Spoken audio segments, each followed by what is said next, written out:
Welcome. I'm Lisa Newman, the Yiddish Book Center's Director of Publishing and Public Programs. It's my pleasure to welcome you to the Yiddish Book Center's virtual theater for tonight's program, Modern Occultism and Yiddish Popular Culture with Sam Glauber.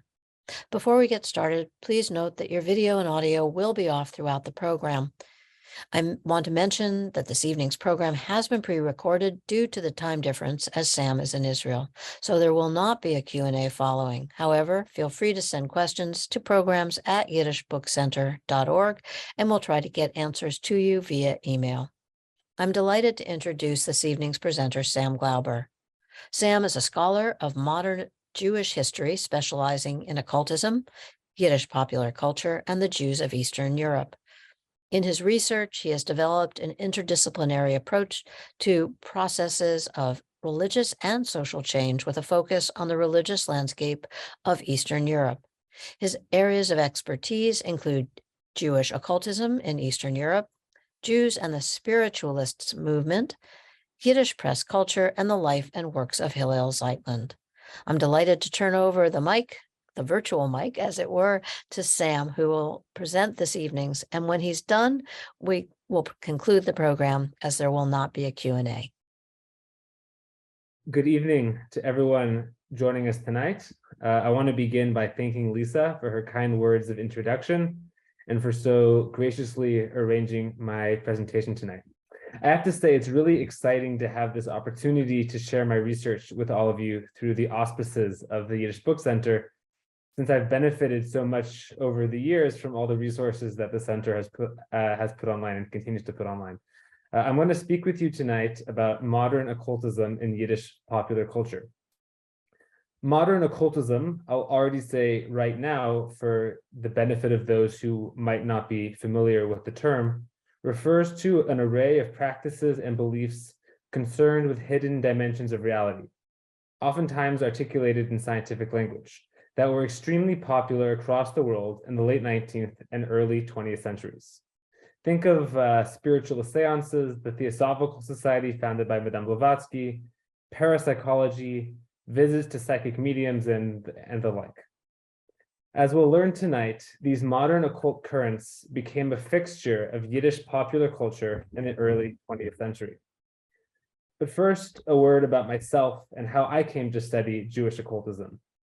I'm a scholar of modern Jewish history with a focus on the Jews of Eastern Europe, and I'm currently completing my PhD in the Department of Jewish Thought at Ben-Gurion University of the Negev in Beersheba in Israel.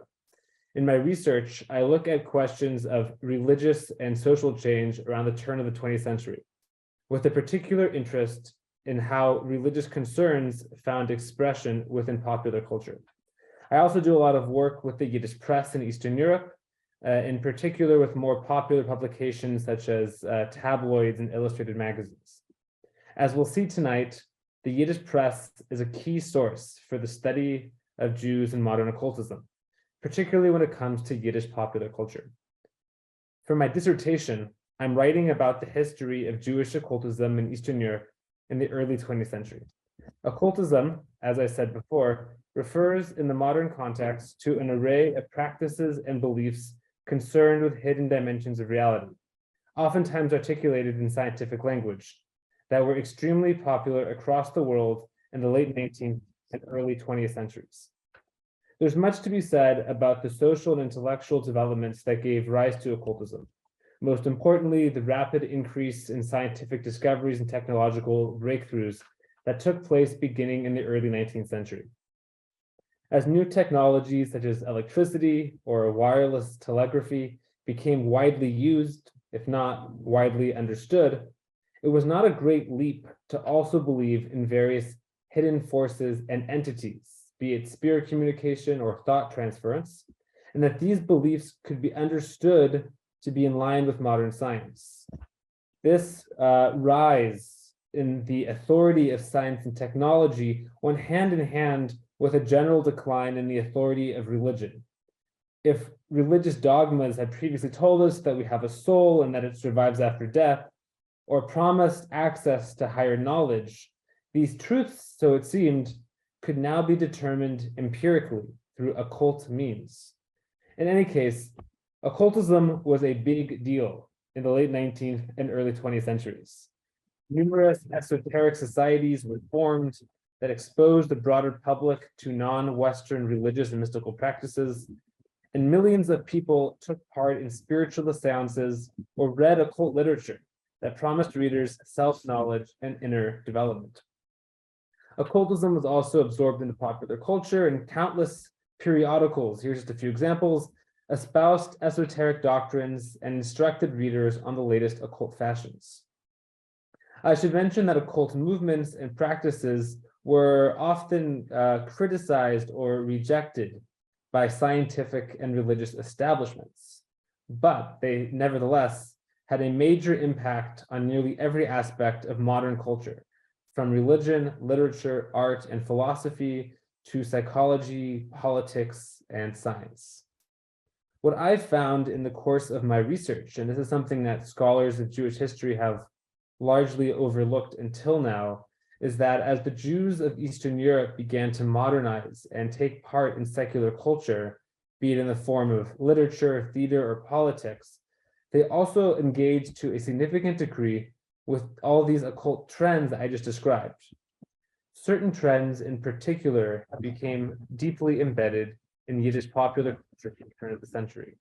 These included spiritualism, the movement that argues that the dead survive in spirit form and may be contacted by the living, usually at a séance through the intercession of a medium, consultations with psychic mediums and a turn to fortune-telling, hypnosis as both a means of healing, but perhaps more importantly, as the hidden force par excellence, an interest in parapsychology as a new scientific paradigm for understanding the supernatural, and popular occult stage shows, which often featured mind-reading performances and other wonders.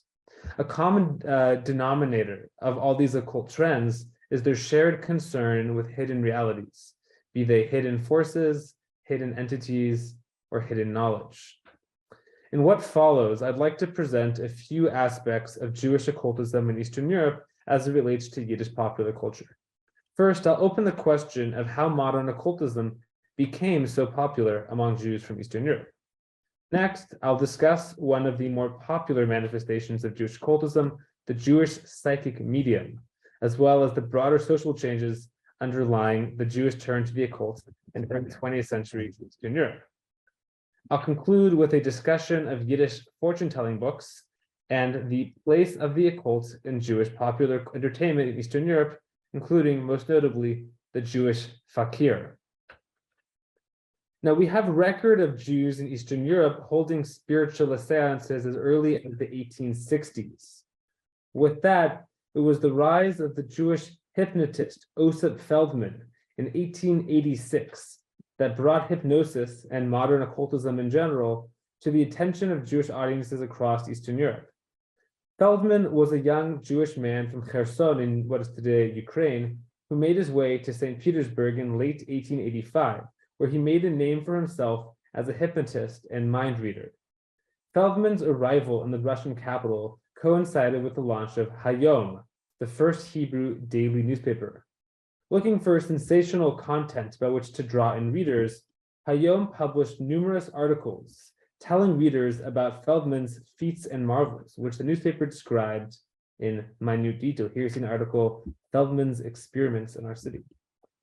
Feldman traveled throughout Eastern Europe in the late 1880s, attracting audiences, both Jewish and non-Jewish, wherever he went.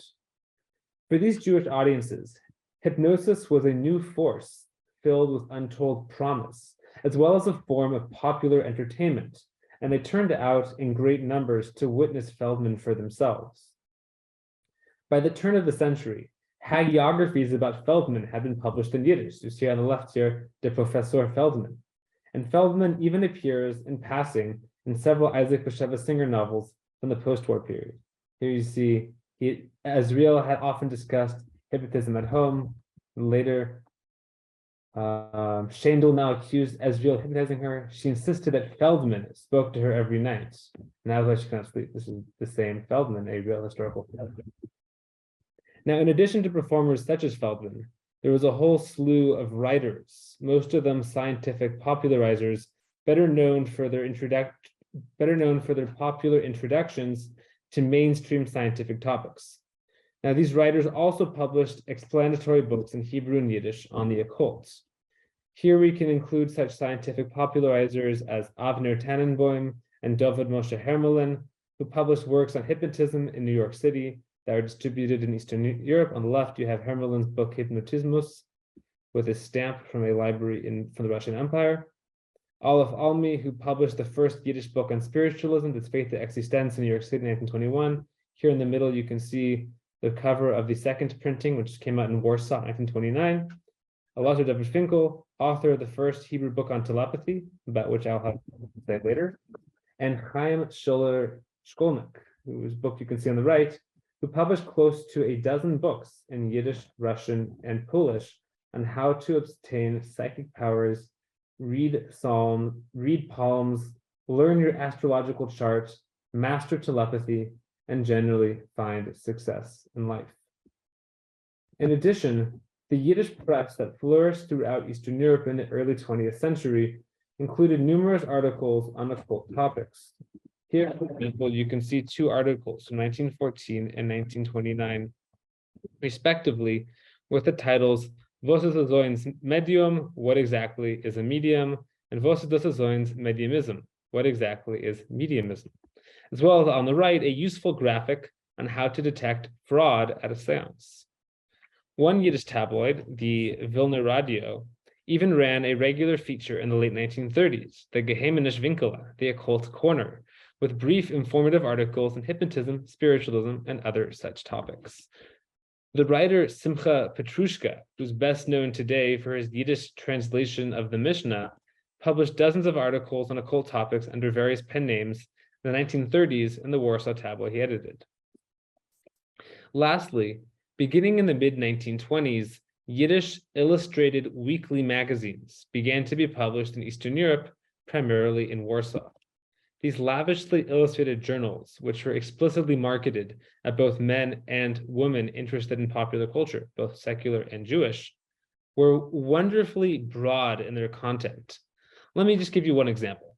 The typical issue of a magazine such as Die Woche, Weltspiegel, or Illustrierte Woche would include short stories by Warsaw's leading writers, informative articles on Jewish communities around the world, the latest from Hollywood, as well as photos of both Hasidic rebbes and partially nude female dancers. Alongside all of this, readers could find dozens of articles on the latest occult trends, from astrology here on the left, anthroposophy here in the middle, to spiritualism and hypnosis, which you have on the right. I should also add that occultism was wildly popular in the surrounding non-Jewish cultures throughout Eastern Europe, as well as in Germany, such as in pre-revolutionary Russia, Germany, as well as in especially interwar Poland. So that as Jews became increasingly acculturated, they encountered occultism in non-Jewish sources as well.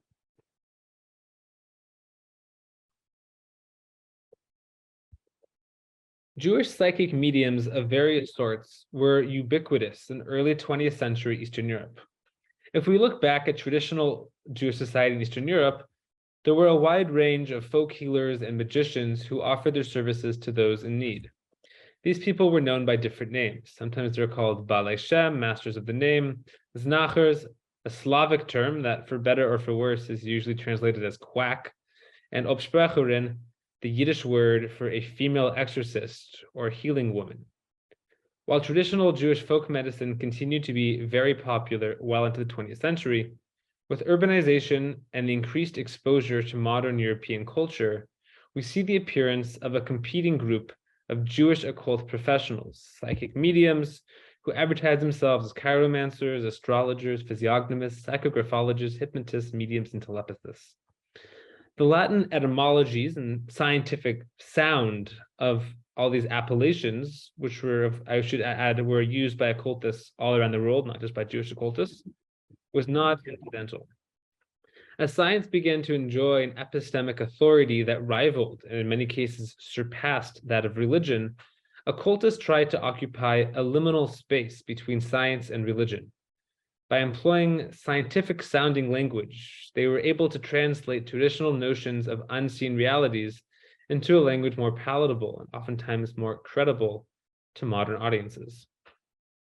This was a big business. Take Warsaw, for example. the Yiddish writer and philosopher Aleph Almi, who, as I mentioned before, later published the first Yiddish book on spiritualism, wrote in 1910 that, quote, "Today there is hardly a Jewish street in Warsaw that is not home to several fortune tellers and card layers." The Yiddish writer Israel Joshua Singer, who, unlike his better-known brother Isaac Bashevis Singer, had only negative things to say about the occult, claimed in 1924 that, quote, "In Warsaw, there has never before been such an abundance of sundry magicians, illusionists, spiritualists, spirit seers, communicators with the dead, prophets, operatives from the other world, and other misfortunes." In 1930, the Warsaw Yiddish newspaper Unser Express wrote that there had never before been as many fortune tellers and psychic mediums as there were then. In 1931, a journalist for a Warsaw Yiddish tabloid, Heinrich Genius, reported that the city was home to hundreds, if not thousands, of fortune tellers and other wonder workers who earned up to 10,000 zloty each month. Many of these Jewish psychic mediums blended traditional Jewish practices and motifs with modern occultism. There were even Jewish occultists who advertised themselves as telepathist rabbis or Kabbalist fakirs.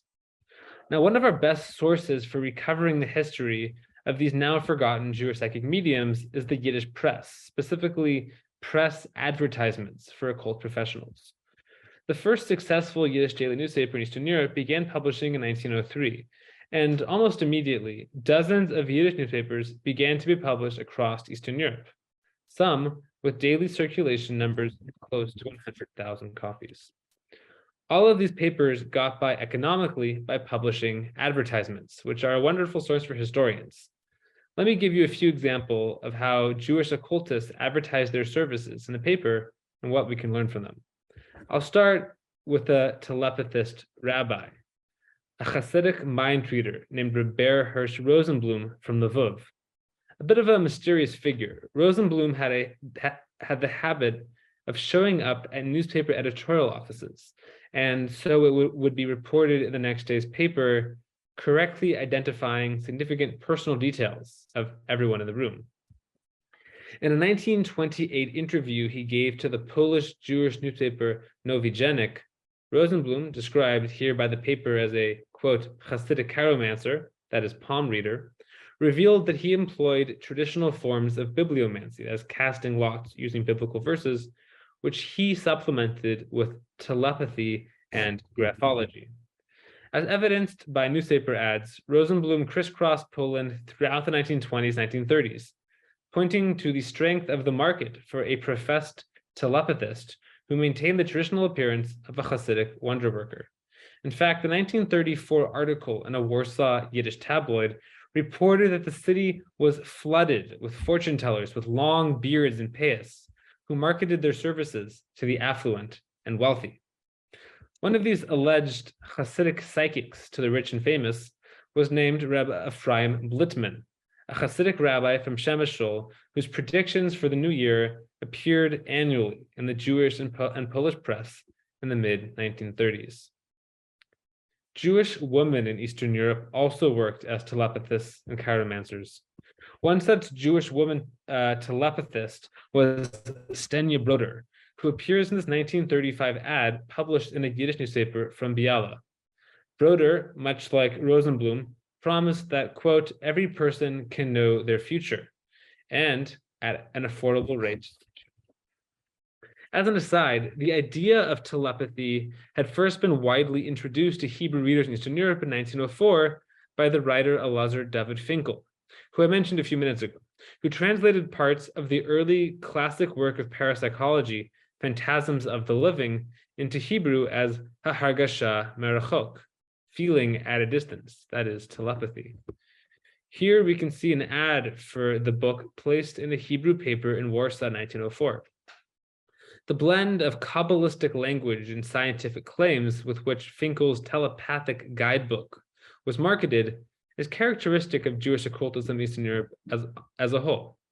On the one hand, this advertisement is at pains to stress the scientific credibility of the book's arguments for telepathy.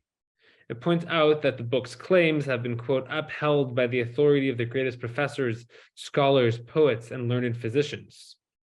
Yet it also claims the book will, quote, bring readers to new spheros, to a hidden world, a place where spirits and soul will rejoice. Telepathy, then, promised Jews in Eastern Europe a scientific endorsement of the very spiritual dimensions of existence that were often seen as being under attack by modern scientific worldviews. Finkel, incidentally, went on to work for Heint, one of Warsaw's leading Yiddish dailies, where he published serialized Yiddish translations of Phantasms of the Living under the title Sie lebt der Mensch noch und tot? Do people live on after death? Now, why Jewish occultism? What sort of social changes were driving all this interest in the occults? Can we learn something about why Jews in Eastern Europe turned to psychic mediums, for instance? A careful look at press advertisements, as well as contemporary reflections, can provide us with an answer. Jewish occultism in Eastern Europe emerged around the turn of the 20th century. This was, to quote the historian Shaul Stamfer, a period of, quote, transition from a society in which tradition was, a period of transition from a society in which tradition was a key force to one in which models of the past no longer significantly determined behavior and thought. The gradual breakdown of traditional modes of behavior and belief led many Jews to reconsider long-held cultural norms concerning matters ranging from profession, dress, and choice of marriage partner to religious faith, self-identity, and choice and fundamental expectations from life. This was all the more so for the countless young people who migrated to the big cities of Poland, such as Warsaw, where, to quote historian Scott Uri, they faced a daily encounter with a hitherto unknown reality. This confrontation with the unknown created a void of certainty which psychic mediums rushed to fill. Looking at advertisements for occult professionals, we see that more than anything else, they marketed certainty. This was, to speak in Frommian terms, an industry that emerged to a large degree out of the fear of freedom. Looking at the services advertised by fortune tellers and other occultists can tell us something about the anxieties presumed to be experienced by their clients. Let's take a look at a few advertisements. The Russian psychographologist Ilya Fedorovich Morgenstern promises self-knowledge in this 1889 ad, sich selbst zu erkennen, know yourself. Self-knowledge was likewise marketed by the Jewish phrenographologist and astrologist Chaim Schiller-Skolnick, who was Warsaw's most prominent Jewish occultist over his 30-year career. In this 1909 ad, he reaches out to clients seeking to get in touch with their spiritual I, their geistigen Ich, while as many other publications in Yiddish and Polish promised readers the keys to success and the development of latent inner powers. Other services were more practical. The, quote, psycho-astrographologist and Kabbalist, here to say Kabbalist means fortune teller in Polish, M. Volklaniewski, read palms and tarot cards and analyzed photographs and handwriting samples in order to advise clients on their business affairs and marital prospects. In other instances, psychic mediums were recruited to procure a get, a divorce document, or to help locate a missing bride. Here you can see both sides of a bilingual leaflet in Yiddish and Polish that I found at the National Library of Poland that was distributed in Warsaw around 1900 by the Jewish, quote, telepathist, physiognomist, and mind reader, Mr. Jack, aka Yankov Kaschenmacher, who claims here to be able to offer advice on literally any topic. And of course, nearly all occult practitioners promise clients knowledge of their past, present, and future.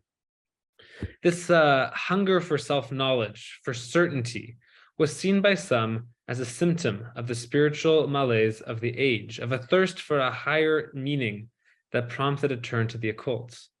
The writer and critic Shmuel Abba Sofer wrote an article in 1929 about the visit of the famous Jewish psychographologist Raphael Sherman to Chernovitz. Seeking to understand Sherman's appeal, he wrote the following: "The contemporary person from the better class is a God-forsaken creature, an accursed soul, a tangle of problems, a complex of aches, soul aches, belly aches, conscience aches, culture aches, a wandering something in the dark night of life, without a star in heaven, without a guide and redeemer. They have long since lost the soil from under their feet. They grasp at straws, trying to stay afloat. What wonder is it then that they inquire of anyone who claims to know something of their fate, their past and future, their very selves, that they throw themselves every which way, grasping at the seams of a fakir, a spiritualist, an occultist, a hypnotist, even a graphologist?" Here we see the occult emerge as a therapeutic practice, one pursued by a lost and alienated generation in search of a cohesive narrative of their past, present, and future. As traditions star-faded, as conflicting ideologies and grand narratives vied for the hearts and minds of a new generation of Eastern European Jews, occultism promised an anchor of stability in a rapidly changing world. We see this search for certainty, for hidden knowledge, in an interesting occult publishing trend that I recently discovered, namely that beginning around 1880, there was a sudden increase in the number of Yiddish fortune-telling books published in Eastern Europe. These books, which are known in Hebrew as Sifrei Gorlot, in Yiddish as Goyal-Becher or Treffer-Becher, and in English as sortilege books — sortilege is a technical term for casting lots — can be traced in their most basic form all the way back to late antiquity. And while they were first popularized among Jews in the medieval period, these books were previously quite rare. Yet beginning in 1880, several dozen distinct editions of Yiddish fortune-telling books were published in the span of just 30 years. Sifrei Gorlot, Goyal-Becher, are deeply rooted in the Jewish magical tradition and are not in and of themselves the product of modern occultism. Yet their great popularity at the turn of the century is very much a part of this Jewish occult interest that we've been discussing tonight. I don't have time to explain in detail how these fortune-telling books worked, but what's important to know for our purposes is that they included a set list of questions and answers. The user would select a question from the list and then cast a lot to arrive at one of the predetermined answers. The Yiddish fortune-telling books published in Eastern Europe in the late 19th century include several innovations that indicate to us that fortune-telling was becoming more and more popular at this time.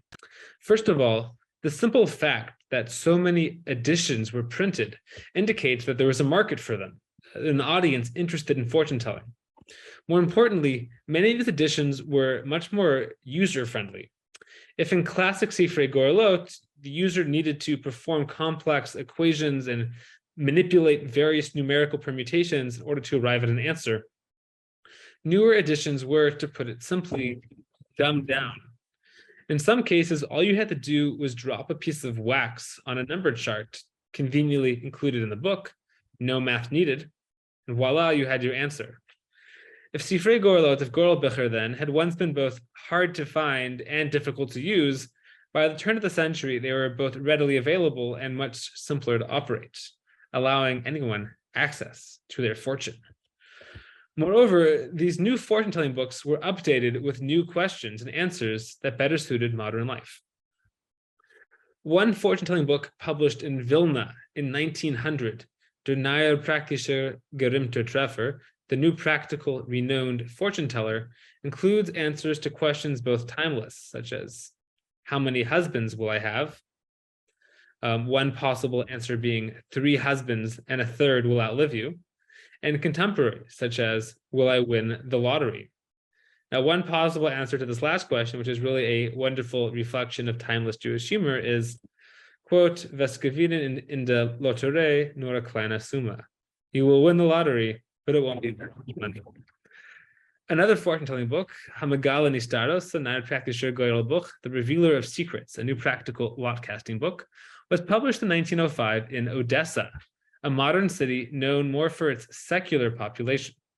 In this book, which promises 900 answers to 150 different questions, the questions are divided by topics such as love, childbearing, the weather, and interestingly enough, servant girls. In this last section, servant girls, we find questions that reveal to us the sorts of uncertainties and challenges that young Jewish servant girls faced at the turn of the century, with questions such as, will my employer pay me? My favorite section presents questions for the young, struggling writer, such as, was für ein Meinung wollen die Kritiker geben auf mein Werk? What will the critics think of my work? Sie will ich sterben auf mein Bett? Will I die in my bed? We've all been there. Some of these fortune-telling books include collections of riddles and other games, which indicate that the fortune-telling books, at least in some cases, were produced and marketed as a domestic entertainment or game, much like the Magic 8-Ball today. Yet we shouldn't be too quick to dismiss the significance of how popular Yiddish fortune-telling books were throughout the turn of the century. Given the number of Jews consulting psychic mediums for advice at the time, it's clear that many people turned to fortune-telling books as well. To return for just a minute to something that I mentioned earlier, we learned from an article in a Yiddish illustrated magazine, in this case, Weltspiegel, that Rebbe Hirsch Rosenblum, the telepathist rabbi from Lvov I discussed a few minutes ago, used such Gorlbecher in his own fortune-telling practice.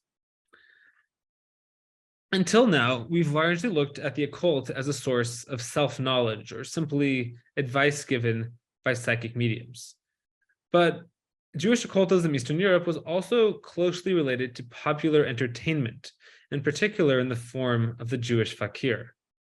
One of the hallmarks of occultism throughout the world was its frequent use of Orientalist imagery. It was common at this time in Western Europe, or in Europe and North America, to view Asia as a timeless repository of ancient wisdom now lost to Western civilization. This image, which is part of what scholars call Orientalism, was closely linked to wonder-working and magical performance in the popular imagination already from the mid-19th century.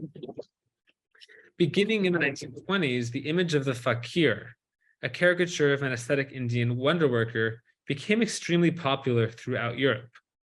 While white European performers and stage magicians assumed Oriental personas and were oftentimes referred to in the press as European or white fakirs. This trend came to Eastern Europe as well, in particular Poland, and a large number of Jewish fakirs, both men and women, began to appear in Jewish communities throughout Eastern Europe. These images here of Fakir Torama, Fakir Torama was himself Jewish and tragically perished in Auschwitz. The Yiddish press loved to out these supposed Indian fakirs as Jews. See, for example, this 1937 expose on the professed Indian clairvoyant Fakir Majirushi, aka Anshel Zakin from Drohobych. The writer Israel Joshua Singer, writing in 1924, noted that, quote, it goes without saying that all of the Tibetans and Arabs are little Jews from Omel and Minsk or Lemberg and Drohobych, something in the water in Drohobych. When the professed Indian fakiress, Laila Terfen, aka Elsa Frankel, was asked by a reporter from a Warsaw Yiddish newspaper in 1927 if she was in fact Jewish, she was said to have responded in perfect Yiddish, no less, Chas v'chalila, God forbid, I'll swear on a mezuzah that I'm a Brahmin. I owe this last one, that last anecdote to Eddie Portnoy. Jewish fakirs appeared for the most part on stage, putting on performances that would typically promise hypnosis, telepathy, experiments with audience members, and a general sense of wonderment. See, for example, these ads for the Jewish fakir Lo Kitai, which feature, quote, Indian fakirism and experimental psychology. Another performer, Ben Ali, known as, quote, the Litvish fakir, was said to speak Polish during his performance, Dafka with a Galician accent. Here you can see a photo of Ben Ali together with his assistant, quote, the phenomenal clairvoyant. Jewish fakirs were so widespread in interwar Poland that they actually turn up in Yiddish literature from the period. Here you can see a short story published in 1936 about the Indian fakir of Ram Mordechai. Hint, he's not actually Indian. Isaac Bashevis Singer, whose post-war novels are filled with imps, demons, parapsychologists, and spiritual séances, first took up these themes when living in Warsaw in the 1920s. One of his earliest works of fiction is a short story from 1930 titled Ali Ibrahim Jinji, about a Galician Jew, an itinerant occult professional who travels to Warsaw and sets up business out of a rented room in the Jewish quarter. Bashevis's colorful depiction of Ali Ibrahim Jinji's flyers are nearly identical to actual handbills from real-life Jewish occultists held at the National Library of Poland, such as the one we saw before from Mr. Jack. Here's Bashevis's version. Here resides the world-famous theosophist, chiromancer, physiognomist, graphologist, hypnotist, psychomagnetizer, Professor Ali Ibrahim Jinji. Starting from 6 in the morning to 12 at night, shows the dead in a black mirror, all for dirt cheap. In his memoirs from the 1960s, Bashevis traces his initial interest in the occult to popular books on parapsychology that he borrowed as a young man from the Bresler Lending Library in Warsaw. Now, what can we make today of the Jewish fakir? Jews at this time were often viewed both by themselves and non-Jews as an Oriental people living within European society. So it's particularly interesting to see how in Poland, these Jewish performers further self-orientalized themselves by performing as Indian wonder workers. One possibility is that Jewish performers were capitalizing on their existing exoticism in the eyes of Polish audiences to maintain a hold on the role of the Indian fakir, a stereotype character popular across Europe and North America. Now, coming at the question from another direction, looking at the Jewish audiences, theorists of magic have argued that Orientalist stage magic appears in societies that view themselves as having progressed beyond magical thinking, yet still wish to experience a sense of enchantment or wonderment that, per Orientalist thinking, in the East. The Jewish fakir thus points to the ways in which Eastern European Jews negotiated their own modernity, while maintaining the possibility of an encounter with hidden or mysterious forces, and of course, entertaining themselves. In conclusion, we've seen tonight that modern occultism played a significant role in Yiddish popular culture in Eastern Europe. Occult performers entertained audiences while also providing them with the opportunity to encounter hidden realities and explore the powers of the mind. The Yiddish press in all its forms, from leading newspapers to tabloids to illustrated magazines, informed readers about the latest occult trends. From reading press advertisements, we learn about the occult marketplace that existed in Warsaw and other cities in Eastern Europe, where Jewish psychic mediums offered advice and knowledge of their clients' past, present, and future. Yiddish fortune-telling books were made available to a degree never seen before, and were simplified for a popular audience interested in learning their fortune, or at least entertaining the possibility of hidden knowledge. Lastly, Jewish fakirs posing as Indians, Egyptians, or Tibetans could be found in every city in interwar Poland, performing on stage and mystifying audiences. The Jewish occultism of early 20th century Eastern Europe is lost today, but its legacy lives on, whether in the fiction of writers such as Isaac Bashevis Singer, or, I hope, in the present Yiddish revival underway in North America and across the world. Thank you. I would also like to invite anyone with questions to feel free to send me an email. My email is listed here on the slide, glober@post.bg.acl.il. Thank you.